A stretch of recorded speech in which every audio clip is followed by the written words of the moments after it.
Hello दोस्तों, आप सभी का एक बार फिर से स्वागत करते हैं हमारे चैनल ज्योति फन व्लॉग पर। तो आप सभी देख रहे हैं दर्द से मोहब्बत भाग 21। तो फ्रेंड्स, इससे पहले इस कहानी के 20 भाग अपलोड हो चुके हैं चैनल पर। प्लीज़ आप सब लोग वो भाग ज़रूर पढ़ लीजिएगा। तो आप सब ने अब तक पढ़ा था। दादी ने कहा कि आज से किट्टू और दिशा अपनी पढ़ाई पर ध्यान देंगी। और हाँ किट्टू, खासकर तुम्हें ज़्यादा ऊट पटांग बातें सोचने की ज़रूरत नहीं है। ये बोलकर दादी रुद्र की तरफ देखने लगती हैं। तो रुद्र ने अपना खाना खाते हुए थोड़ा सीरियस टोन में कहा कि दादी, मैं आपको ऊट पटांग नज़र आता हूँ क्या? तो इसी बात पर अभी सबकी हंसी निकल जाती है और सबने अपनी गर्दन हाँ में हिला दी। अब देखते हैं आगे। रुद्र किट्टू को अपने हाथों से प्यार से खाना खिला रहा था। तो रुद्र को देखकर अभी नील का भी मन हुआ कि वो भी अवनी को अपने हाथों से खाना खिलाए। नील ने एक बाइट लिया और अवनी की तरफ कर दिया। तो दादी ने अभी अवनी और नील को गुस्से से घूर कर देखा। तो नील ने वो बाइट जल्दी से दादी की तरफ कर दिया। तो नील ने अभी हंसते हुए कहा कि हाय मेरी स्वीट हार्ट, गुस्सा क्यों कर रही हो आप मुझ पर? नहीं खिलाता अवनी को, आपको खिला देता हूँ। अब तो ठीक है ना? तो दादी ने बाइट खाते हुए कहा कि सुधर जा नील, वरना तेरी शादी और ज्यादा लेट करूंगी, समझा ना? सब खाना खा रहे थे और साथ में हंस भी रहे थे। तभी वहां पर निहाल भी आ गया। तो निहाल को देखकर नील एकदम से उठकर उसकी तरफ भागने लगा। निहाल नील के पीछे पीछे भाग रहा था और नील उसके आगे आगे भाग रहा था। तो नील ने अभी पूरी डाइनिंग टेबल पर चक्कर लगा दिए थे। तो दादी ने कहा कि तुम दोनों को हो क्या गया है?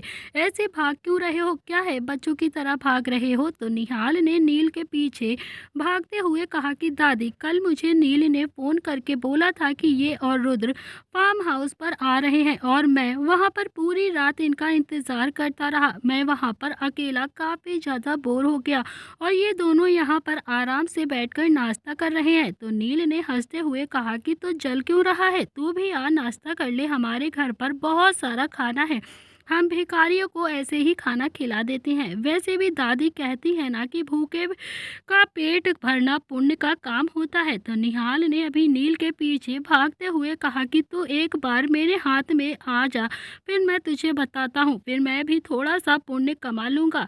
तो नील ने हंसते हुए कहा कि अबे भूल गया क्या, जीजा पर हाथ नहीं उठाते हैं? ये सुनकर अभी अवनी काफी शर्मा गई। तो निहाल ने कहा कि ठीक है, हाथ नहीं उठाऊंगा, पैर तो उठा लूंगा ना।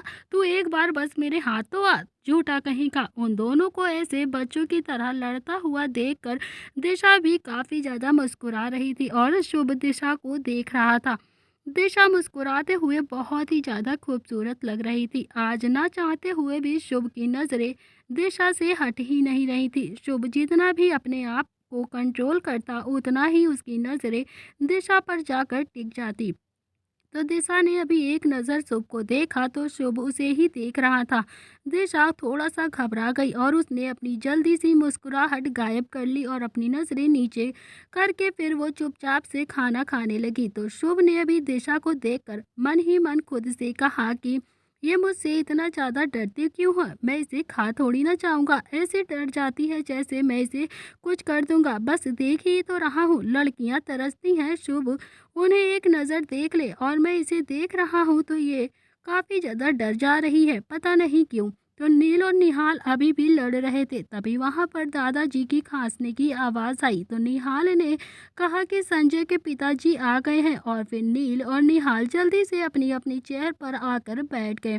तो दादाजी के आने से सब एकदम से चुपचाप होकर खाना खाने लगे। तो रुद्र ने अपने हाथ साफ करते हुए कहा कि नील, तुम इन तीनों को आज कॉलेज छोड़कर आ जाओ, आज दिशा किट्टू और का फर्स्ट डे है ना। तो शुभ ने कहा कि भैया मैं इन लोगों को छोड़कर आ जाऊं क्या? तो रुद्र ने थोड़ा गुस्से में शुभ को देखा और फिर ना में अपनी गर्दन हिला दी। तो दादी ने कहा कि रुद्र शुभ को थोड़ी सी रिस्पॉन्सिबिलिटी देगा तभी तो वो पूरी तरह से कर पाएगा ना। नील को तो और बहुत सारे काम है तो शुभ ही इन्हें छोड़ आएगा। दादी की बात सुनकर शुभ काफी ज्यादा खुश हो गया, लेकिन शुभ भी नहीं जानता था कि आखिर दिशा और किट्टू को कॉलेज क्यों छोड़ने जाना चाहता है वो, उसका मन क्यों इतना ज्यादा कर रहा था। तभी दादी की बात सुनकर रुद्र ने कहा कि ठीक है शुभ, तुम छोड़कर आ जाना इन्हें कॉलेज, उसके बाद सीधा ऑफिस आ जाना। तो नील ने भी दादी से थोड़ा सा पास जाकर कान में कहा कि हाय मेरी चंद्रकला, बिल्कुल ठीक कह रही हो तुम चंद्रकला। संजय के पिताजी ऐसे ही थोड़ी पागल हैं आपके पीछे, ब्यूटी विद ब्रेन हो आप, बचा लिया आपने मुझे। तो दादी ने भी अभी नील के कान में धीरे से कहा कि अभी बताती हूँ तेरे दादाजी को, तब तुझे पता चलेगा, ऐसे नहीं मानेगा ना तू। मुझे पता है कि तू जल्द से जल्द अवनी से शादी करना चाहता है, इसीलिए तू इतने ज़्यादा मस्के लगाता है मुझे, है ना। तो नील ने धीरे से कहा कि तो दादी इतना लेट क्यों कर रही हो आप, जब सब कुछ जानती हो तो करा दो ना, झट मंगनी पट विवाह। तो घर में अभी बहू आ जाएगी, वो आपके पैर दबाएगी, इन छोटे छोटे बच्चों को भी भाभी माँ का प्यार मिल जाएगा। तो दादी ने भी नील के कान को पकड़कर हिलाते हुए कहा कि नौटंकी कहेगा। सब ने नाश्ता कर लिया था और फिर सब धीरे धीरे अभी डाइनिंग टेबल से उठ रहे थे, लेकिन रुद्र किट्टू का हाथ पकड़े हुए वहीं पर बैठा रहा। तो रुद्र ना तो खुद डाइनिंग टेबल से उठ रहा था और ना ही किट्टू को उठने दे रहा था। रुद्र अभी सबका डाइनिंग टेबल से उठने का वेट कर रहा था, न जाने रुद्र के दिल में क्या चल रहा था। तभी डाइनिंग टेबल पर बस अभी रुद्र और किट्टू मौजूद थे, सब धीरे धीरे वहां से जा चुके थे। रुद्र किट्टू का हाथ छोड़ ही नहीं रहा था और किट्टू बार बार अपना हाथ छुड़ाने की कोशिश कर रही थी। तो रुद्र ने कहा कि चुपचाप बैठी रहो। तो किट्टू ने हैरानी से रुद्र को देखा। तो रुद्र ने कहा कि जब किसी शुभ काम से बाहर जाते हैं ना तो मुंह दही शक्कर से मीठा कराते हैं। तो किट्टू अभी डाइनिंग टेबल पर दही शक्कर ढूंढने लगी। तो रुद्र ने किट्टू को हल्का सा झुकाया और अपने होंठ किट्टू के होंठों पर रख दिए। रुद्र ने उसके निचले होठों को शक करने लगता है। तो रुद्र अभी ऐसे किस कर रहा था, किट्टू बहुत ज़्यादा हैरान थी। किट्टू ने मन ही मन सोचा था कि रुद्र डाइनिंग टेबल पर क्यों नहीं उठ रहा है, ऐसे कैसे किस कर सकता है। 2 मिनट किस करने के बाद रुद्र ने उसे छोड़ दिया और बोला कि अब तुम्हारा मीठा हो गया है मुँह, जाओ यहाँ से। तो किट्टू का चेहरा शर्म से लाल हो गया। तो किट्टू के चेहरे पर भी एक मीठी सी मुस्कान आ गई थी। किट्टू 2 कदम चली और वापस आई और उसने रुद्र के गाल पर एक किस कर लिया और फिर से भागकर बाहर की तरफ चली गई। तो रुद्र के चेहरे पर भी एक मुस्कान आ गई थी और उसने खुद ही से कहा कि खरगोश आई लव यू। तो नील और निहाल अभी बाहर रुद्र का वेट कर रहे थे। तो निहाल ने कहा कि ये इतना ज़्यादा टाइम क्यों लगा रहा है यार। तो नील ने कहा कि दही शक्कर से मुंह मीठा कर रहा होगा और क्या, यही तो काम है उसका। तभी रुद्र वहां पर आ गया। तो निहाल ने रुद्र को देखकर कहा कि थोड़ा सा मुंह मेरा भी मीठा करा दे। ये सुनकर तो नील अभी जोर जोर से हंसने लगा और रुद्र के फेस पर भी स्माइल आ गई। तो नील को जोर जोर से हंसता हुआ देखकर निहाल ने कहा कि अबे तू पागलों की तरह यूं हंस क्यों रहा है, कुछ गलत कह दिया क्या मैंने। तो नील ने हंसते हुए कहा क्योंकि रुद्र किट्टू को किस करके आया है और तुझे भी तो रुद्र से किस चाहिए क्या, तो करना है तो मुंह मीठा तो जाकर किस कर ले रुद्र को। ये सुनकर निहाल एकदम से चुप गया और फिर उसने नील की कमर पर हल्का सा मारते हुए कहा कि चल ऑफिस के लिए लेट हो रहा है। तो लेकिन नील की हंसी तो अभी रुक ही नहीं रही थी, वो बार बार निहाल को देखता और फिर से हंसने लगता। निहाल को काफी ज्यादा चिढ़न हो रही थी। निहाल ने इरिटेट होकर कहा कि बस कर देना नील, मुझे क्या पता था कि रुद्र अंदर क्या कर रहा है, मुझे लगा कि ये शायद दही शक्कर खा के आया है। तो नील ने कहा कि कर दे रुद्र इसका मुंह मीठा, कब से तड़प रहा है। रुद्र ने गुस्से में नील को घूर कर देखा और नील एकदम से चुप हो गया। थोड़ी देर तक गाड़ी में कोई भी नहीं बोला और माहौल काफी ज्यादा सीरियस हो गया था। तो रुद्र ने भी फिर से मुस्कुराते हुए कहा कि नूल मुंह मीठा तो निहाल का तू भी कर सकता है ना, क्योंकि तुम दोनों भी तो साथ में परफेक्ट कपल लगते हो। और ये बोलकर रुद्र हंसने लगता है और फिर नील और निहाल रुद्र को हैरानी से देखने लगे। शुभ ड्राइविंग सीट पर बैठा हुआ था और किट्टू दिशा नव्या का वेट कर रहा था। तभी नव्या अपना फोन चलाते हुए बाहर आई और आगे बैठने लगी। उसने गाड़ी का गेट खोला ही था कि तभी शुभ ने उसे रोकते हुए कहा कि पीछे बैठना। नव्या का ध्यान फोन में था, इसीलिए उसने भी बिना कुछ रिएक्ट किए सीधा गाड़ी का पिछला गेट खोला और अंदर जाकर बैठ गई। थोड़ी देर में किट्टू आई और किट्टू भी अभी नव्या के पास पीछे बैठ गई। शुभ दिशा का वेट कर रहा था। दिशा भी आई पर वो शुभ की तरफ नहीं जा रही थी और ना ही उसे देख रही थी। तो दिशा को अभी अंदर ही अंदर बहुत ज़्यादा घबराहट हो रही थी। जब से शुभ ने उसे इस बीच सड़क पर छोड़ा था, तब से दिशा के अंदर अभी शुभ को लेकर एक डर बैठ गया था। दिशा भी गाड़ी के पास आई और पीछे जाकर बैठ गई तो शुभ ने अभी पीछे पलटकर तीनों को देखकर कहा कि मैं तुम तीनों का ड्राइवर नहीं हूँ जो आगे बैठकर गाड़ी चलाऊंगा और तुम तीनों आराम से बैठोगी। दिशा आगे आकर बैठो। तो दिशा भी अभी डरते हुए किट्टू को देखती है तो किट्टू ने अपनी पलकें झपकाई तो दिशा उतरकर शुभ के पास बैठ गई। दिशा सीट बेल्ट लगा रही थी। दिशा को सीट बेल्ट लगानी आती थी लेकिन डर के मारे उससे वो लग ही नहीं रही थी। तभी शुभ दिशा की हेल्प करने के लिए थोड़ा सा दिशा के पास आया और दिशा की तो डर के मारे सांसें ही रुक गईं। उसे काफी ज्यादा डर लग रहा था शुभ के इतना पास आने से। नव्या ने अपना फोन देखते हुए पीछे से ही कहा कि शुभ, दिशा को परेशान मत करना वरना मैं रुद्र भैया से कह दूंगी। तो शुभ ने कहा कि परेशान नहीं कर रहा हूँ, मैं तो सीट बेल्ट लगा रहा हूँ, दिशा से लग नहीं रही है, समझी ना। और हाँ, ये तुम मुझे बार बार भैया की धमकी क्यों देती रहती हो, आई बड़ी भैया की चमची कहीं की। शुभ ने दिशा की सीट बेल्ट लगाई और फिर गाड़ी स्टार्ट कर दी। पूरे रास्ते दिशा ने शुभ की तरफ देखा भी नहीं और शुभ तो बार बार दिशा की तरफ ही देख रहा था। शुभ ने मन ही मन कहा कि एक बार तो मेरी साइड देख लो ना, खा थोड़ी ना चाहूंगा तुम्हें। थोड़ी देर में ही चारों कॉलेज पहुंच गए। तभी किट्टू और नव्या कार से बाहर उतर गई पर दिशा से डर के मारे गाड़ी का गेट ही नहीं खुल रहा था। पिछली बार जब दिशा से कार गेट नहीं खुल रहा था तो शुभ को उस पर बहुत ज्यादा गुस्सा आ रहा था और आज शुभ खुद ही चाहता था कि दिशा उसकी हेल्प मांगे और वो उसका गेट खोल दे। तो दिशा भी गाड़ी का गेट खोलने में काफ़ी ज़्यादा स्ट्रगल करती रही लेकिन उसने शुभ की तरफ नहीं देखा। तो शुभ के चेहरे पर भी अभी एक मीठी सी मुस्कान आ गई थी। शुभ बस दिशा को ही देख रहा था। थोड़ी देर में आते ही शुभ ने अपना हाथ गेट की तरफ बढ़ाया तो दिशा एकदम से कांप गई। ना चाहते हुए भी दिशा की आंखों एकदम से नम हो गई और उसका एक आंसू शुभ की कलाई पर गिर गया।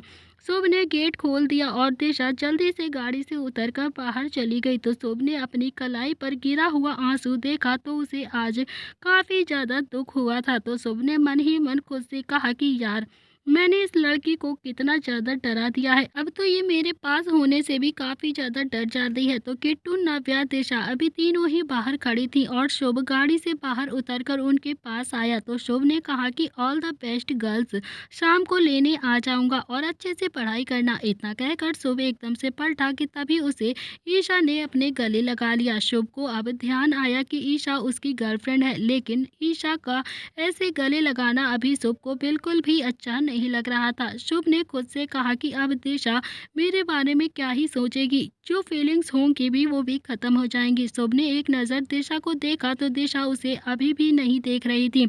दिशा चुपचाप अभी किट्टू के पीछे खड़ी हुई थी। किट्टू और दिशा की हाइट लगभग सेम ही थी। तो ईशा ने कहा कि शुभ, ये तीनों कौन है? और शुभ ने किट्टू की तरफ इशारा करते हुए कहा कि ये मेरी भाभी किट्टू है और ये मेरी बहन नव्या की और इशारा करते हुए कहा कि ये मेरी लड़ाकू बहन है, इसे तो तुम जानती ही होगी। और फिर दिशा को पॉइंट करते हुए कहा कि ये दिशा है। दिशा तो एक बार भी शुभ की तरफ देख ही नहीं रही थी। ईशा ने कहा कि शुभ, चलो ना शॉपिंग पर चलते हैं। तो शुभ ने कहा कि अभी 2 दिन पहले ही तो तुमने शॉपिंग की थी ना, तुम भी ना कितना ज़्यादा शॉपिंग करती हो। तो ईशा ने कहा कि ओहो शुभ, प्लीज़, फ्रेशर पार्टी आने वाली है ना, तो उसके लिए हमें नई ड्रेस चाहिए होगी। तो शुभ ने कहा कि और फ्रेशर पार्टी में तुम्हारा क्या काम है, तुम तो फ्रेशर हो ना। तो ईशा ने कहा कि अरे तुम्हें नहीं पता कि इस बार सीनियर्स भी आ रहे हैं, तुम नहीं आओगे क्या? तो शुभ ने कहा कि मुझे काम है तो मैं यहाँ पर नहीं आ सकता हूँ, अब मैं चलता हूँ। इतना कहकर शुभ जाने लगा तो ईशा ने उसका हाथ पकड़कर कहा कि और हमारी शॉपिंग, उसका क्या? तो शुभ ने कहा कि आज से शॉपिंग बंद, अपनी पढ़ाई पर फोकस करो। और हाँ, मैं अपने बिजनेस पर फोकस कर रहा हूँ। तो ईशा एकदम से नाराज होकर वहाँ से चली गई। शुभ को आज पहली बार ईशा के नाराज होने पर कोई भी फर्क नहीं पड़ रहा था। उसने भी कुछ रिएक्ट नहीं किया और उसे वहाँ से जाने दिया। तो नव्या ने कहा कि तो ये है तेरी गर्लफ्रेंड, नालायक कहीं की, 5 साल से बस ग्रेजुएट कर रही है, अभी तक इसकी ग्रेजुएट ही नहीं खत्म हुई, ये तो मुझसे 1 साल बड़ी भी है ना। तो शुभ ने कहा कि मेरी गर्लफ्रेंड पर नहीं, अपनी मास्टर पर ध्यान दे, समझी? चल जा अब अंदर। तो अब जाओ तुम तीनों कॉलेज के अंदर। तीनों ही कॉलेज के अंदर चली गई और शुभ भी अभी ऑफिस के लिए चला गया। आज उसका ऑफिस में पहला दिन था, इसीलिए शुभ को थोड़ा सा डर भी लग रहा था। मगर शुभ जब ऑफिस गया तो उसे लगा कि सब उसका वेलकम करेंगे, लेकिन ऐसा कुछ भी नहीं हुआ था। शुभ आया तो उसका पूरा स्टाफ अपना काम कर रहा था। शुभ ने एक नज़र अभी स्टाफ को देखा, फिर वो रुद्र के कैबिन के अंदर चला गया। कैबिन में जाकर उसने देखा कि रुद्र अभी चेयर पर बैठा था। रुद्र से बोला, गुड मॉर्निंग भैया। शुभ फिर सीधा जाकर रुद्र की मेन चेयर पर बैठ गया और आलस से भरी एक अंगड़ाई लेकर बोला कि तो भैया क्या काम करना है मुझे, आप जल्दी से मुझे बता दीजिए। तभी रुद्र ने अभी गुस्से से शुभ को घूर कर देखा और कहा कि जिस चेयर पर तू बैठा है ना, इस चेयर के काबिल तू बन जा पहले, तब इस चेयर पर बैठना। तो शुभ अभी रुद्र की बातें एकदम से समझ गया था और जल्दी से चेयर से उठकर खड़ा हो गया। तो रुद्र ने अभी एक फाइल पकड़ाते हुए उससे कहा कि ये फाइल निहाल को देकर आओ, और हाँ, वो तुम्हें आज का काम भी समझा देगा। जो जो तुम्हारा काम होगा आज वो निहाल तुम्हें सब बता देगा। तो शुभ ने फाइल उठाई और निहाल के कैबिन में चला गया। तो निहाल ने भी शुभ को देखकर कहा कि आइए मिस्टर शुभ प्रताप सिंह, तो कहिए क्या सेवा करूं मैं आपकी। तो क्या लेना पसंद करेंगे आप, चाय, कॉफ़ी या फिर बियर। तो शुभ ने अभी थोड़ा सा अंगड़ाई लेते हुए कहा कि बियर तो रात को हो जाती है भैया, अभी आप कॉफ़ी ही मंगवा दो। तो भैया के कैबिन में तो गया था, पर भैया ने तो चाय कॉफ़ी कुछ पूछा ही नहीं हमसे, हाउ रूड। तो निहाल ने अभी शुभ को आंखें दिखाई तो शुभ भी समझ गया था कि वो सीरियस होते हुए बोला कि भैया भैया ने तो ये फाइल भेजी है आपके लिए, और हाँ, आप मुझे सारे काम समझा दीजिए जो भी हमें काम करने हैं। तो निहाल ने भी एक फाइल शुभ को देते हुए कहा कि ये फाइल स्टडी कर लो, और हाँ, कंस्ट्रक्शन साइट पर जाओ, फैक्ट्री का चक्कर लगाकर आओ, कैसा काम चल रहा है। कल नई मशीनें आई हैं, उन्हें भी इंजीनियर के साथ मिलकर फैक्ट्री में फिक्स करवाओ, ओके। तो ये सब सुनकर अभी शुभ की आंखें तो एकदम से बड़ी होकर बाहर आने लगी थी।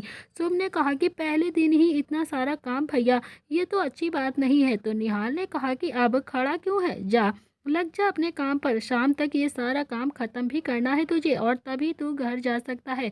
शुक्र मना कि रुद्र ने अभी तेरा इंटरव्यू नहीं लिया है। रुद्र तो कह रहा था कि मैं तेरा इंटरव्यू भी ले लूं, वो तो मुझे तुझ पर बहुत ज्यादा तरस आ गया, इसीलिए मैंने इंटरव्यू के लिए उसे मना कर दिया। मैंने बोल दिया उसे कि रहने दे, ही घर का बच्चा है, कोई बात नहीं। तो शुभ ने अभी थोड़ा सा मुंह बनाते हुए कहा कि एहसान जहाँपना एहसान आपका, आप ही तो मेरे रियल हीरो है, हम आपका ये एहसान वक्त आने पर जरूर चुका देंगे। तो निहाल भी अभी शुभ की बात का जवाब देते हुए बोला कि ठीक है तक लिया। तो शुभ ने कहा कि भैया क्या तकिया लाने का काम भी मेरा ही है। तो निहाल ने थोड़ा सा हंसते हुए कहा कि अबे निकल यहाँ से, ये बोल रहा हूँ। तो रुद्र और नील अभी रुद्र के बाउंसर्स जय वीरू, इनकी गाड़ी एक हॉस्पिटल के सामने आकर रुकी। तो नील अभी ड्राइविंग सीट पर बैठा हुआ था और रुद्र उसके बराबर में बैठा था। तो नील ने कहा कि रुद्र, ये वही हॉस्पिटल है ना जहां दिशा का जन्म हुआ था। अगर हमें 17-18 साल पहले की रिकॉर्ड्स मिल जाएंगे ना, तो हम शायद उसके पेरेंट्स तक भी पहुंच सकते हैं। तो रुद्र ने कहा कि क्या लगता है नील, यहाँ इतने पुराने रिकॉर्ड्स मिल जाएंगे हमें। तो नील ने कहा कि अरे पैसों के सामने तो भूत भी नाचता है, तो बस तू गुस्सा मत करियो। देख, मैं 17-18 साल पहले रिकॉर्ड क्या, मैं तो 17,000 साल पहले वाली खुदाई भी करवा दूं। रुद्र ने कहा कि नील, अगर वो रिकॉर्ड्स मिल जाएंगे ना, तो हमारे लिए बहुत ज़्यादा आसानी हो जाएगी। तो नील ने कहा कि हाँ, तू चिंता मत कर, बस तू अपने गुस्से पर कंट्रोल कर लियो, वरना सब कुछ बेकार हो जाएगा। तो रुद्र ने नील की गाड़ी से उतरते हुए रुद्र ने जय वीरू को देखकर कहा कि तुम दोनों ही यहीं पर रहो, हम दोनों अभी आते हैं। तो जय और वीरू ने भी अपनी गर्दन हाँ में हिला दी और हाथ बांधकर गाड़ी के पास खड़े हो गए। तो रुद्र और नील अभी कॉरिडोर में जा रहे थे, तभी वहां पर नील ने जिया को देखा। तो नील ने डॉक्टर जिया को देखकर मुस्कुराते हुए कहा कि जिया, तुम्हारी पोस्टिंग यहाँ पर हो गई है क्या, तुम यहाँ क्या कर रही हो। तो नील ने अभी जिया को चिढ़ते हुए हॉस्पिटल को देखकर कहा था कि काफ़ी घटिया हॉस्पिटल है ना, तभी तो तुम यहाँ पर जॉब करती हो। तो जिया ने भी मुंह बनाते हुए कहा कि मैं यहाँ डॉक्टर जिया हूँ, समझी, कोई झाड़ू मारने की जॉब नहीं करती हूँ मैं यहाँ पर। वैसे भी इस घटिया हॉस्पिटल में नील जैसे घटिया लोग ही आते हैं, है ना। तो जिया ने भी फिर से अपने हाथ बांधकर कहा कि हाँ हाँ हो तो गई है यहाँ पर पोस्टिंग हमारी, क्या तुम्हें कोई प्रॉब्लम है? तो नील ने कहा कि अरे मुझे क्यों कोई प्रॉब्लम होगी, मैं तो बस यहाँ कह रहा था कि बाहर जय खड़ा है तुम्हारे लिए, मैं उसे यहाँ पर लेकर आया हूँ, जाओ जाकर मिल लो तुम उससे अपने जय से, तो वरना फिर तुम मुझे ही धमकी दोगी कि तुम नील, मैं तुम्हारी अवनी से शादी नहीं होने दूंगी, अब तुम्हारे लिए मैं जय को यहाँ ले आया हूँ। तो जिया को अभी नील की बातों पर यकीन नहीं आया था, तो उसने रुद्र की तरफ देखकर कहा कि रुद्र, क्या नील सच कह रहा है? जय भी सच में बाहर आया है? तो रुद्र ने भी कहा कि हाँ सच कह रहा है, बाहर ही खड़ा है, जाओ जाकर मिल लो तुम जय से। तो जिया भी एकदम से खुश होती हुई हॉस्पिटल से बाहर चली गई। तो रुद्र और नील अभी एक कैबिन में गए और एक आदमी के सामने बैठ गए। तो नील ने उस आदमी को देखकर बहुत ही प्यार से कहा कि देखिए, करीब 17 या 18 साल पहले यहाँ पर एक लड़की का जन्म हुआ था, हमें उस लड़की का रिकॉर्ड चाहिए, क्या आप हमारी हेल्प कर सकते हैं? तो उस आदमी ने कहा कि देखिए, हम ऐसे अपने हॉस्पिटल के रिकॉर्ड्स किसी को भी नहीं दिखाते हैं, तो माफ़ कीजिए, मैं आपकी इस हॉस्पिटल के रिकॉर्ड्स नहीं दिखा सकता हूँ और ना ही आपकी कोई हेल्प कर सकता हूँ, उसके लिए आपको ऊपर से परमिशन लाकर देना होगा हमें, तभी हम कुछ कर सकते हैं। तो नील ने मुस्कुराते हुए कहा कि ऊपर से मतलब भगवान जी से परमिशन लानी होगी क्या? उस आदमी को नील की बातों पर थोड़ा सा गुस्सा आ गया था और उसने अपने दांत पीसते हुए कहा कि आप मेरा टाइम वेस्ट मत कीजिए, समझे? आप प्लीज़ आप यहाँ से चले जाइए, हम आपकी कोई भी मदद नहीं कर सकते हैं, अब जाइए आप यहाँ से। तो अब रुद्र का दिमाग खराब होने लगा था, रुद्र अपनी हाथों की मुट्ठियां बांधने लगा था, तो लेकिन नील ने उसका हाथ पकड़कर आंखें झपका दी, जैसे कह रहा हो कि मैं करता हूँ ना बात, तू चुप रहे। तो नील ने अभी अपनी जेब से एक नोटों की गड्डी निकालकर टेबल पर रखते हुए कहा कि हमें यहाँ के वो सारे रिकॉर्ड्स चाहिए जो 17-18 साल पहले के हैं, प्लीज़ किसी की फैमिली को उससे मिलवाना है, हम दोनों ने अभी नेक काम करने के लिए सोचा है, थोड़ा सा पुण्य आप भी कमा लीजिए हमारे साथ मिलकर, आपके पुण्य की कीमत भी हम आपको दे रहे हैं। तो उस आदमी ने अभी नोटों की गड्डी को देखकर कहा कि आप मुझे लालच दे रहे हैं, देखिए मैं बहुत ज़्यादा ईमानदार इंसान हूँ, मैं बिकाऊ नहीं हूँ, तो मैं आपको अभी रिकॉर्ड्स नहीं दिखा सकता हूँ। तो नील ने कहा कि देखो मिस्टर ईमानदार आदमी, हमें सच में रिकॉर्ड की बहुत ज़्यादा ज़रूरत है। इतना कहकर अभी नील ने जेब से एक और नोटों की गड्डी निकाल कर टेबल पर रख दी। तो उस आदमी को अब थोड़ा सा लालच आ गया था और उसने धीरे धीरे से कहा कि देखिए देखिए, इतने पुराने रिकॉर्ड्स ढूंढना तो बहुत ज़्यादा मुश्किल है ना, तो हम तो कैसे इतने पुराने रिकॉर्ड्स आपको दे सकते हैं? इतने में तो नील ने एक गड्डी निकाल कर और रख दी। फिर उस आदमी ने कहा कि लेकिन अगर आप थोड़ा सा एफर्ट और लगाएंगे ना, तो मैं उन रिकॉर्ड्स को ढूंढ लूँगा, हाँ मिल जाएगा, बस थोड़ा सा टाइम लगेगा। कि वो क्या है ना कि सर, पहले हॉस्पिटल ना कंप्यूटर सिस्टम नहीं था, तो पहले कागज़ में ही लिख कर रखना पड़ता था, तो वो फाइल ढूंढने में काफ़ी ज़्यादा टाइम लग जाएगा।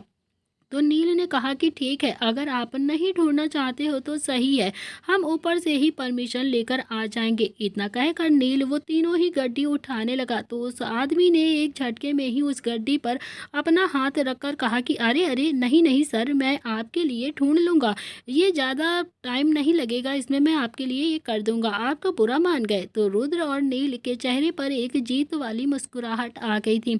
वो आदमी उठकर जल्दी से स्टोर रूम में चला गया और वो फाइल ढूंढने लगा।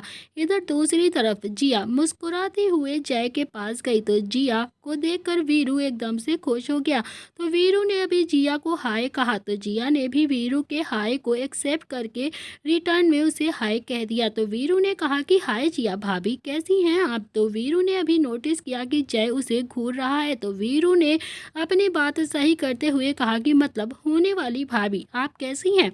जय अभी भी उसे घूर रहा था, तो उसने कहा कि मतलब शायद हो जाए भाभी, मतलब कभी ना कभी तो बनोगी ही मेरी भाभी आप, मेरा मतलब यही है कि जल्दी बन जाओगी। तो वो क्या है ना कि हमारे घर में अभी कुक की एक बहुत ज़्यादा ज़रूरत है, मैं जय के हाथ का खाना खा खा कर बहुत ज़्यादा पक गया हूँ, मुझे बिल्कुल पसंद नहीं आता, प्लीज़ भाभी आप मेरे भाई से शादी करके मेरी भाभी बन जाओ, तो मुझे बहुत अच्छा खाना खाने को मिलेगा, नेक काम में ज़्यादा योगदान दीजिए आप प्लीज़। तो जिया ने भी हाथ बांधकर गुस्से से जय को देखकर कहा कि वीरू, तुम्हारा भाई मुझे देखता भी नहीं है, क्या ही करूं मैं, शादी क्या खाक करेगा मुझसे, तो सारी जिंदगी अभी ऐसे ही वेल्ला बनकर ही घूमेगा लगता है। तो वीरू अभी तुम ही बताओ कि मेरी जैसी लड़की मिलेगी क्या इसे? तो वीरू ने कहा कि वही तो भाभी, मैं भी तो यही कहता हूँ कि जिया जैसी लड़की मिलना इस धरती पर मुमकिन ही नहीं है, बहुत मुश्किल है। भगवान ने ऐसा माल बनाना बंद ही कर दिया है। तो जल्दी से अभी जिया भाभी से शादी कर लीजिए,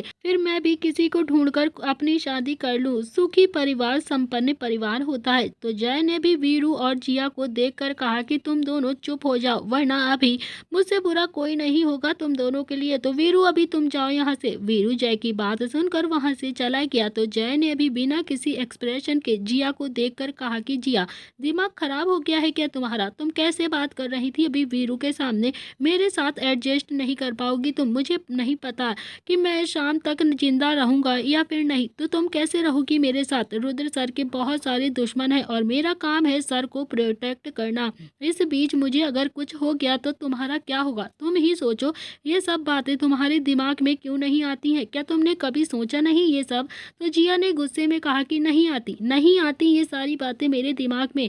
मेरे दिमाग में बस आता है कि मैं तुमसे प्यार करती हूँ और तुमसे शादी करना चाहती हूँ, बस और कुछ नहीं मुझे पता है। और तुमने मुझसे शादी नहीं की ना, तो मैं किसी से भी शादी नहीं करूंगी। सुना तुमने?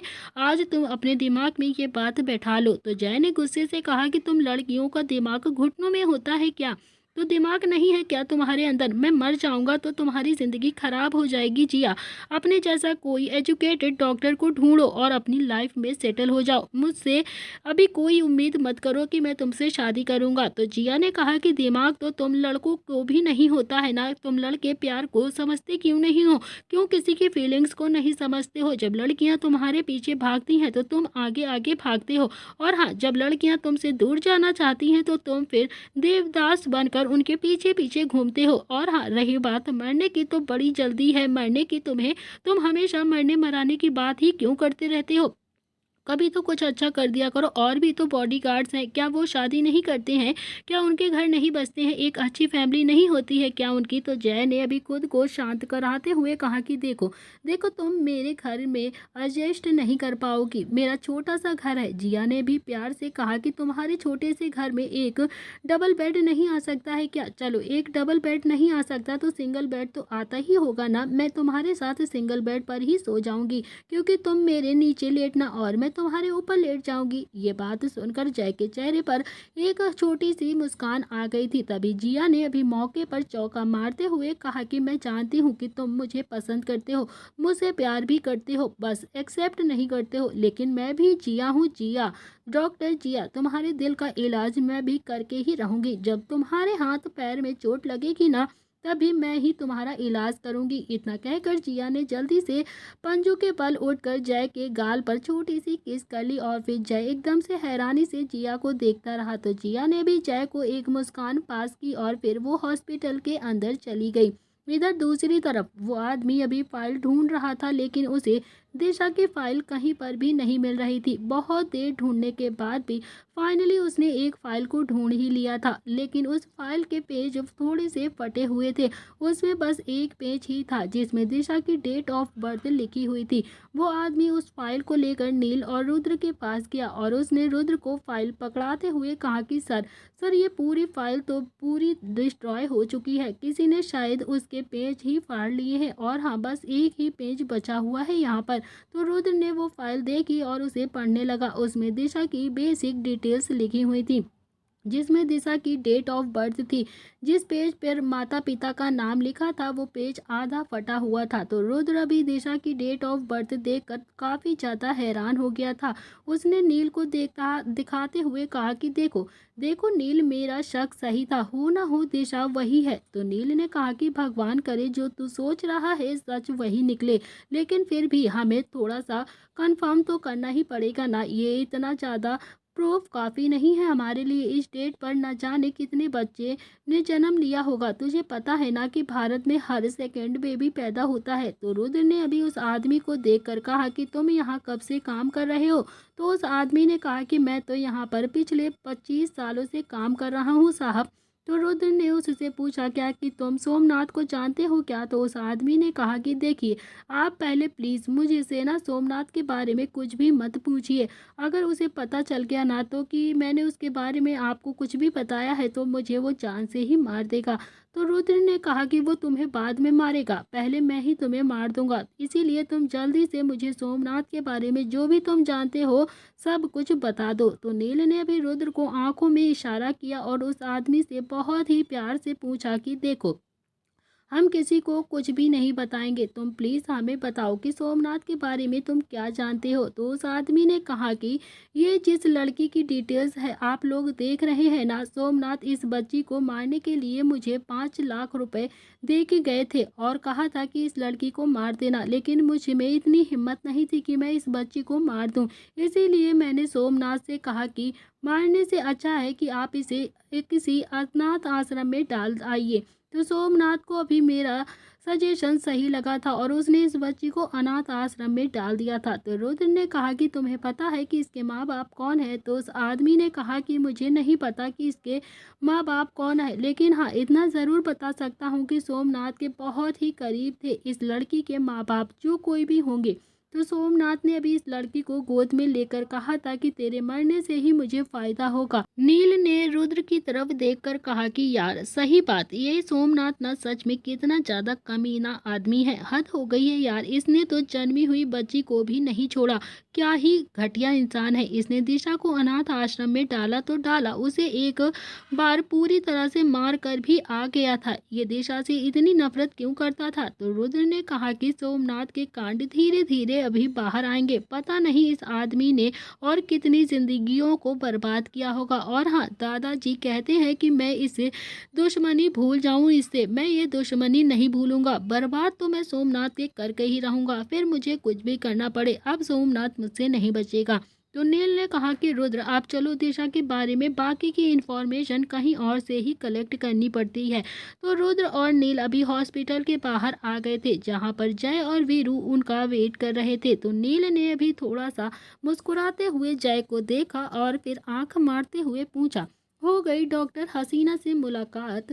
तो नील की बात सुनकर अभी वीरू की हंसी निकल गई और वो जोर जोर से हंसने लगा। तो जय ने भी नील की बातों का कोई जवाब नहीं दिया, बस एक मीठी सी मुस्कुराहट उससे पास कर दी। फिर चारों ही गाड़ी में बैठकर वहां से चले गए। इधर दूसरी तरफ शुभ पूरा दिन ऑफिस में काम करता करता बुरी तरह से थक गया था। तो शुभ निहाल के कैबिन में जाकर बोलता है कि निहाल भैया, बहुत ज़्यादा थक गया हूँ, अब मैं घर जाऊँ क्या? मुझे ना किट्टू और दिशा को कॉलेज लेने भी जाना है। तो निहाल ने कहा कि चुपचाप जाकर अपना काम कर, समझा? रुद्र और नील उन्हें कॉलेज से लेकर आ जाएंगे। पता नहीं क्यों निहाल की बात अभी शुभ को काफ़ी ज़्यादा बुरी लग रही थी। तो शुभ ने खुद से ही कहा कि मुझे इतना ज़्यादा बुरा क्यों लग रहा है? अब मेरी तो गर्लफ्रेंड है ना, तो फिर मैं क्यों सोच रहा हूँ? पर फिर भी पता नहीं क्यों दिशा के करीब जाने का मन करता है मेरा, उससे बात करने का मन करता है मेरा, उसके साथ रहने का मन करता है मेरा। क्या ऐसी फीलिंग्स मैंने कभी ईशा के साथ महसूस नहीं की? क्या हो क्या गया है मुझे? मैंने बिना सोचे समझे ही दिशा के साथ कितना ज़्यादा रूड बिहेव कर दिया है। अब वो मेरी तरफ देखने से भी डरती है। बात तो क्या ही करेगी मुझसे अब वो। मुझे नहीं लगता कि दिशा अब कभी भी मुझसे दोस्ती करेगी या मुझसे कभी बात भी करेगी। अगले ही पल शुभ ने थोड़ा एटीट्यूड के साथ खुद से ही कहा कि मैं भी तो शुभ प्रताप सिंह हूँ ना, दोस्ती तो मैं दिशा से करके ही रहूंगा। इधर दूसरी तरफ नील और रुद्र कॉलेज के बाहर खड़े होकर किट्टू, नव्या और दिशा का इंतजार कर रहे थे। कॉलेज की सारी लड़कियां बस रुद्र और नील को ही घूर रही थी। तो नील ने कहा कि रुद्र, जब लड़कियां ऐसे देखती हैं ना तो बहुत ही ज़्यादा सेलिब्रिटी वाली फीलिंग्स आती है मेरे अंदर। तो रुद्र ने कहा कि तुझे ही आती होंगी सेलिब्रिटी वाली फीलिंग्स, मुझे तो बस काफ़ी ज़्यादा इरिटेशन होती है, बहुत ज़्यादा गुस्सा आता है। तो किट्टू ने अभी रुद्र को देखा तो खुशी के मारे उछल पड़ी। किट्टू भी भागती हुई रुद्र के पास आ गई और उसे अपने गले लगा लिया। रुद्र ने भी थोड़ा खुशी के मारे अभी किट्टू को थोड़ा सा लिफ्ट कराकर उसे घुमा दिया। तो कॉलेज की अभी सभी लड़कियां रुद्र और किट्टू को ही घूरे जा रही थी। रुद्र ने कहा कि खरगोश कैसा लगा सरप्राइज, अच्छा लगा ना? तो किट्टू ने भी थोड़ा सा इशारों में कहा कि बहुत अच्छा लगा हमें ये सरप्राइज। तो रुद्र ने कहा कि खरगोश आज पूरा दिन पढ़ाई की या फिर मस्ती। तभी वहां पर दिशा और नव्या भी आ गई। तो नव्या ने कहा कि भाई सारे दिन कौन पढ़ाई करता है, मैंने आज इन दोनों को पूरा दिन कॉलेज घुमाया है। रुद्र ने किट्टू को अपनी गाड़ी में बैठा लिया और नील को दिशा और नव्या को लाने के लिए कह दिया और अपनी गाड़ी लेकर वहां से निकल गया। नील उसे घूरने लगा। तो रुद्र अभी किट्टू को अपनी गाड़ी में बैठाकर एक रेस्टोरेंट के बाहर आकर रुकता है अपनी गाड़ी। तो रुद्र और किट्टू ने अभी रेस्टोरेंट में पहले खाना खाया, फिर वो दोनों ही प्रताप हाउस के लिए निकल गए थे। लेकिन प्रताप हाउस पहुंचने से पहले ही रुद्र ने अपनी गाड़ी एक सुनसान जगह पर रोक दी थी। तो किट्टू ने अभी इशारों में रुद्र से पूछा कि आपने ये गाड़ी यहाँ पर क्यों रोक दी है, क्या गाड़ी खराब हो गई है क्या? तो रुद्र ने एक मीठी मुस्कान के साथ कहा कि तुम्हें नहीं पता कि लड़का लड़की के साथ सुनसान जगह पर क्यों रुकता है, क्या वजह होती है इसके पीछे? तो रुद्र की बात सुनकर किट्टू अभी काफ़ी ज़्यादा हैरान हो गई थी और उसने अपने मोबाइल पर टाइप किया कि रुद्र ने अपना मोबाइल लेकर किट्टू का वो मैसेज चेक किया। तो उसमें लिखा हुआ था कि ज़्यादा स्मार्ट मत बनिए वरना दादी से कह दूंगी, अभी चुपचाप से घर चलिए, समझे आप? तो रुद्र ने अभी किट्टू की तरफ देखकर कहा कि ये तुम मुझे बार बार दादी की धमकी क्यों देती हो, नहीं डरता मैं दादी से, जाओ मैं तो आज स्मार्ट बनकर ही रहूंगा, क्या करोगी तुम बोलो? इतना कहकर रुद्र भी किट्टू को अपनी गोद में बैठाने की कोशिश करने लगा। लेकिन किट्टू बार बार रुद्र का हाथ अपने हाथों से झटक रही थी। तो रुद्र ने भी बहुत ही प्यार से कहा कि प्लीज़ किट्टू आ जाओ ना थोड़ा सा करीब मेरे, कितनी ज़्यादा प्यार करता हूँ और कितनी कोशिश कर रहा हूँ तुम्हें अपने पास लाने की। तो रुद्र के बहुत ज़्यादा रिक्वेस्ट करने पर रुद्र किट्टू को अपनी गोद में बैठा ही लेता है। तो रुद्र ने अपनी चेयर थोड़ी सी पीछे की और किट्टू का सिर अपने सीने पर रख लिया। तो रुद्र अभी किट्टू के बालों को सहला रहा था और फिर बटन खोल रहा था। तो रुद्र ने कहा कि कल एक ज़मीन की नीलामी है, मुझे ना काफ़ी ज़्यादा टेंशन हो रही है, तो मुझे वो ज़मीन किसी भी कीमत पर चाहिए किट्टू। लेकिन मैं जानता हूँ कि सोमनाथ मुझे वो ज़मीन कभी भी नहीं खरीदने देगा, क्योंकि वो ज़मीन वो खुद लेना चाहता है और वो ज़मीन मेरे लिए बहुत ज़्यादा ज़रूरी है। मेरा प्रोजेक्ट उस ज़मीन से ही जुड़ा हुआ है। समझ नहीं आ रहा है कि सोमनाथ के रहते हुए मैं उस ज़मीन को कैसे खरीदूँ, क्योंकि वो ऐसा होने ही नहीं देगा। तो किट्टू ने अपने मोबाइल में कुछ टाइप किया और रुद्र ने किट्टू का वो मैसेज देखा। जैसे जैसे रुद्र भी किट्टू का मैसेज पढ़ रहा था वैसे वैसे रुद्र के चेहरे पर भी स्माइल बढ़ती जा रही थी। उसे वो आइडिया काफ़ी ज़्यादा पसंद आ रहा था। तो रुद्र ने अभी किट्टू के गाल पर अपना हाथ रखकर कहा कि किट्टू मैंने ऐसे क्यों नहीं सोचा, कल मुझे भी ऐसे ही करना चाहिए था, कितनी स्मार्ट हो गई हो तुम। रुद्र ने भी आगे कहा कि किट्टू अब तुम ही मेरी प्रॉब्लम्स को सॉल्व कर देती हो, तो अब तुमको इसका इनाम भी तो मिलना चाहिए ना, जो तुमने इतनी बड़ी प्रॉब्लम सॉल्व की है। इतना कहकर रुद्र ने अपने होंठ किट्टू के होंठों से जोड़ दिए और इसके होंठों को बारी बारी से सक करने लगा। तो रुद्र अभी किट्टू को किस करता हुआ उसकी गर्दन तक आ गया था और उसके टॉप के बटन को खोलने लगा था। लेकिन किट्टू ने रुद्र का हाथ जल्दी से पकड़ लिया और उसे रोकने लगी। रुद्र भी एकदम से समझ गया था। फिर रुद्र ने अपना एक हाथ किट्टू की कमर पर रखकर टॉप को हल्का सा ऊपर किया और फिर अपना हाथ किट्टू के नेवेल पर फेरने लगा और रुद्र अभी किट्टू को अभी भी धीरे धीरे किस किए जा रहा था और किट्टू भी रुद्र की किस में एकदम से खो गई थी और मदहोश होती जा रही थी। तो रुद्र अभी किट्टू को किस करता हुआ जब उसके कैलीवेज पर आ गया तो किट्टू की सांस ही एकदम से भारी होने लगी और उसे काफ़ी ज़्यादा मदहोशी होने लगी। अब रुद्र फिर से किट्टू के होंठों को सक करने लगा था और रुद्र के हाथ अभी किट्टू की कमर और पेट पर घूम रहे थे। अब किट्टू से भी बर्दाश्त नहीं हो रहा था और धीरे धीरे वो भी रुद्र को अपने गले लगा रही थी। तो उसने रुद्र के दोनों हाथों को अपने हाथों से पकड़कर अपनी कमर से दूर किया और फिर रुद्र के होंठों से अपने होंठ दूर कर लिए। तो रुद्र ने भी किट्टू को देखा तो किट्टू भी रुद्र की तरफ देख भी नहीं रही थी और उसकी आंखें तो शर्म के मारे नीचे झुकी थी। तो किट्टू की दोनों आंखें एकदम से नीचे झुकता देख रुद्र के चेहरे पर मुस्कान आ गई थी। किट्टू का चेहरा भी शर्म के मारे लाल हो गया था। रुद्र ने एक मुस्कान के साथ किट्टू से कहा, क्या हुआ किट्टू, मेरा करीब आना बर्दाश्त नहीं हो रहा क्या तुमसे? तो किट्टू ने नजरें झुकाकर ना में अपनी गर्दन हिला दी। और फिर इसी तरह से धीरे-धीरे रात भी हो चुकी थी और वो सड़क पूरी तरह से सुनसान थी। तो रुद्र ने कहा कि अच्छा मैं कुछ नहीं करूँगा, छोड़ो, मेरा हाथ तो छोड़ो। लेकिन किट्टू ने अभी रुद्र का हाथ नहीं छोड़ा था। थोड़ी देर के बाद किट्टू गाड़ी से उतरकर बाहर चली गई थी। तो किट्टू अभी बाहर जाकर गाड़ी के आगे खड़ी हो गई और अपनी सांसें धीरे-धीरे कंट्रोल कर रही थी। तो रुद्र के फेस पर भी अभी किट्टू को देखकर काफ़ी अच्छी मुस्कान आ गई थी। उसे भी अभी किट्टू के साथ टाइम स्पेंड करना बहुत ज़्यादा अच्छा लग रहा था। तो रुद्र भी अभी गाड़ी से उतरकर धीरे-धीरे किट्टू के पास चला गया। तो किट्टू अभी गाड़ी के हुड से लगकर खड़ी हो गई थी। तो रुद्र किट्टू के पास आया और उसने अपने दोनों हाथ किट्टू के लेफ्ट और राइट साइड पर रख दिए और फिर किट्टू रुद्र के हाथों के बीच में खड़ी हुई थी। किट्टू काफ़ी ज़्यादा शर्म के मारे रुद्र को देख नहीं रही थी और रुद्र का मन अभी भी और ज़्यादा बेशर्मी करने का कर रहा था। तो रुद्र किट्टू की तरफ थोड़ा थोड़ा सा झुकने लगा था और किट्टू भी थोड़ा थोड़ा सा पीछे की ओर हटने लगी थी। पीछे वो जाती भी कैसे, क्योंकि वो तो गाड़ी के पास खड़ी थी। तो पीछे की तरफ जाते जाते अभी किट्टू की कमर कार की हुड से लग जाती है। तो अब रुद्र किट्टू की तरफ पूरा झुक गया था। रुद्र ने फिर से अपने होंठ किट्टू के होंठों पर रख दिया और उसे से एक डीप किस करने लगा। तो रुद्र के हाथ पर अभी भी कार के होंठ पर ही मौजूद थे। तो किट्टू के हाथ भी अभी रुद्र के सीने पर धीरे धीरे चले गए थे। तो रुद्र ने भी काफ़ी ज़्यादा एक्साइटेड होकर किट्टू के होंठों पर थोड़ा सा काट भी लिया था। काटने से किट्टू को थोड़ा सा दर्द हुआ, लेकिन किट्टू ने जान लगाकर रुद्र को जोर से धक्का दिया और फिर गुस्से में रुद्र को घूरने लगी। तो रुद्र के चेहरे पर अभी भी मुस्कान आ गई थी। तो किट्टू अभी गुस्से में वहां से जाने लगी और उसे घूरने लगी। तो रुद्र ने अचानक से उसका हाथ पकड़कर उसे अपनी तरफ खींच लिया। तो किट्टू अभी रुद्र के सीने से जा लगती है, मगर किट्टू उसके काटने से काफ़ी ज़्यादा गुस्सा हो गई थी। रुद्र ने अपने एक हाथ से किट्टू को कमर पर रखा और दूसरे हाथ से किट्टू के चेहरे को थोड़ा सा ऊपर किया और रुद्र ने अपने अंगूठे से किट्टू के होंठों को प्यार से सहलाते हुए बोला, sorry sorry Kittu, next time प्यार से करूँगा, कभी भी अब तुम्हें हर्ट नहीं करूँगा, अब तो ठीक है ना। लेकिन किट्टू अभी भी रुद्र से काफ़ी ज़्यादा गुस्सा थी। उसने रुद्र का हाथ जोर से हटा दिया और रुद्र ने फिर से किट्टू के होंठों पर अपने होंठ रख दिए और उसे किस करने लगा।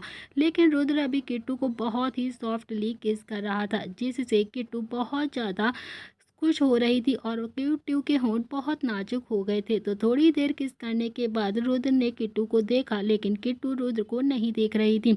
रुद्र ने धीरे से कहा कि सॉरी, नेक्स्ट टाइम से ऐसे नहीं करूँगा, अब तो माफ़ कर दो। तो किट्टू अभी रुद्र की बात सुनकर काफ़ी ज़्यादा शर्मा गई थी और उसने अपना चेहरा रुद्र के सीने में छुपा लिया। तो रुद्र ने अभी किट्टू पर अपनी भौएं कसते हुए कहा कि ओहो, तो अभी शर्म आ रही है तुम्हें किट्टू, मुझे माफ़ कर दो ना। किट्टू ने ना में अपनी गर्दन हिला दी। तो रुद्र ने अभी एक मीठी मुस्कान के साथ कहा कि झूठी। इधर दूसरी तरफ शुभ आज ऑफिस में काम करता हुआ पूरी तरह से थक गया था। तो शुभ ने आज अपना सारा काम खत्म भी कर लिया था। शुभ निहाल के कैबिन में गया और कहने लगा कि भैया, आज का सारा काम तो मैंने कर लिया है, अब मैं काफ़ी ज़्यादा थक भी गया हूँ, क्या अब मैं घर जाऊँ। तो निहाल ने कहा कि चल मैं भी चलता हूँ। दोनों ऑफिस से निकल गए और घर के लिए दोनों ही गाड़ी के पास आ गए थे जाने के लिए। तो निहाल अभी ड्राइविंग करने के लिए बैठ गया और शुभ उसके बराबर में बैठा हुआ था। तो निहाल अभी शुभ से बातें कर रहा था, लेकिन शुभ कोई रिएक्ट नहीं कर रहा था। तो निहाल ने भी 2-3 बार शुभ को आवाज़ दी, लेकिन शुभ ने अभी कुछ भी नहीं कहा। तभी निहाल ने ध्यान से देखा तो शुभ अभी ज़्यादा ही थकावट होने की वजह से गाड़ी में ही सो गया था। शुभ खर्राटे ले रहा था। तो निहाल उसे देखकर काफ़ी ज़्यादा प्यार से बोला। निहाल ने शुभ के सिर पर प्यार से हाथ फेरते हुए खुद से कहा, रुद्र की कॉपी है तू, ये लड़का ना बहुत जल्दी सब कुछ सीख जाएगा। थोड़ी देर में ही निहाल की कार प्रताप हाउस के बाहर खड़ी हो गई। तो निहाल कार से उतरा और तो सामने अभी नील खड़ा हुआ था। निहाल ने गाड़ी की तरफ इशारा करते हुए कहा कि अंदर शुभ सो रहा है, उठा कर ले आ जा उसे। इतना कहकर निहाल घर के अंदर चला गया। तो निहाल ने भी अभी ऑफिस में आज बहुत ज़्यादा काम किया था, इसीलिए वो भी अंदर जाकर थक कर सोफे पर बैठ गया था। उसने सोफा पर अभी लीन होकर अपनी आंखें बंद कर ली थी और शांत होकर सोफे पर बैठा रहा। तभी रामू काका की आवाज़ आती है। रामू काका ने कहा कि निहाल बेटा पानी पी लो, पानी लेकर आए हैं। तो निहाल ने अपनी आंखें खोली और जैसे ही गिलास उठाने के लिए अपना हाथ बढ़ाया, उससे पहले ही नव्या ने वो गिलास उठा लिया। तो नव्या ने पानी पीकर कहा कि सॉरी निहाल जी, ये तो मैंने पी लिया। तो नव्या फिर अभी रामू काका को देखकर बोलती है कि रामू काका आप इनके लिए और पानी ला दीजिए। तो रामू काका फिर से अभी किचन की तरफ जाने लगे। तो निहाल ने रामू काका को रोकते हुए कहा कि रामू काका रहने दीजिए, पानी की ज़रूरत नहीं है हमें, बस जा रहा हूँ मैं यहाँ से। तो निहाल अभी सोफे से एकदम से खड़ा हुआ और वहाँ से जाने लगा। तभी पीछे से दादी की आवाज़ आई, निहाल कहाँ जा रहा है तू, रुक जा। तो निहाल ने पलट कर देखा और एक मीठी मुस्कान के साथ कहा कि दादी जाऊंगा कहाँ, बस वहीं फार्म हाउस ही जाऊंगा और कहाँ जाऊंगा, अपने विला में तो जाने का मन ही नहीं करता है हमारा। तो दादी ने कहा कि तुम तो कहीं नहीं जा रहे हो आज, आजकल तुम हमसे दूर क्यों भाग रहे हो, कल होली है ना, सब साथ में मिलकर सेलिब्रेट करेंगे। तो निहाल ने अभी नव्या को देखकर दादी से कहा कि दादी रहने दीजिए, मुझे होली सेलिब्रेट नहीं करनी है, वैसे भी मेरे यहाँ आने से कुछ लोगों को बहुत ज़्यादा बुरा लगता है। तो नव्या ने एक नज़र निहाल की तरफ देखा और फिर गुस्से में वहाँ से चली गई। तो दादी ने अभी निहाल की बात ठीक से सुनी नहीं थी। तो दादी ने कहा कि मैंने कहा ना कि निहाल तू कहीं भी नहीं जा रहा है, अब चुपचाप कमरे में जाओ और फ्रेश होकर डिनर कर लो, समझे, कल हम सब मिलकर होली सेलिब्रेट करेंगे। तो निहाल ने भी दादी की बात सुनकर सीधा वो भी कमरे में चला गया। थोड़ी देर के बाद नील भी शुभ को लेकर अंदर आ गया था। शुभ अभी भी नींद में था। शुभ आया और सीधा सोफे पर आकर पीठ के बल पसर गया और कुछ ही सेकेंडों में उसे फिर से नींद आ गई थी।